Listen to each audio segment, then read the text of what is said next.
நம்மளோட பிளானெட்டில் இது வரைக்கும் ஹியூமன்ஸால் எத்தனையோ சக்தி வாய்ந்த விஷயங்கள் கண்டுபிடிக்கப்பட்டிருந்தாலும் கொஞ்சம் வருஷங்களுக்கு முன்னாடி யார் ஃபஸ்ட்டு ஸ்பேஸுக்கு போக போகிறாங்க அப்படின்னு நடந்த ரேஸை பற்றி நம்ம எல்லாருமே கேள்விப்பட்டிருப்போம். பட் இதே மாதிரி பூமியோட மையப்பகுதி யார் ஃபஸ்ட்டு போக போகிறாங்க அப்படின்னு நடந்த ஒரு ரேஸை பற்றி நீங்கள் கேள்விப்பட்டிருக்கீங்களா?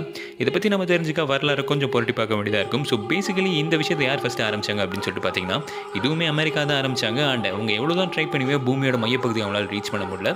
பட் 4 கிலோமீட்டர்ஸ் தான் அவங்களால டோட்டலாக வெயிட் பண்ண முடிஞ்சு.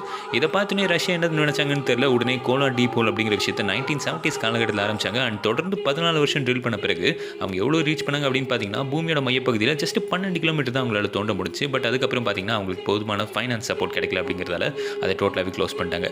இப்போ இதை பற்றி எதுக்கு நம்ம பேசணும் அப்படின்னு சொல்லிட்டு பார்த்தீங்கன்னா திருப்பியுமே இந்த மாதிரி ஒரு பயங்கரமான விஷயத்தை சைனா ஆரம்பிச்சிருக்காங்க. பட் இந்த டைம் அவங்க கன்ஃபார்மாக நாங்கள் 30 கிலோமீட்டராக தொடுவோம் அப்படின்னு சொல்லிட்டு இந்த விஷயத்தை தொடர்ந்து இப்போ பண்ணிட்டு இருக்காங்க. பட் நிஜமாலுமே இது எந்த அளவுக்கு போகுது அப்படின்னு சொல்லி வெயிட் பண்ணி தான் பார்க்கணும். ஸோ நிஜமாலுமே சைனா பூமியோட மையப்பகுதி ரீச் பண்ணுவாங்க அப்படின்னு சொல்லி நினச்சிங்கன்னா மறக்காம லைக் பண்ணிட்டு கீழே கமெண்ட் பண்ணுங்கள்.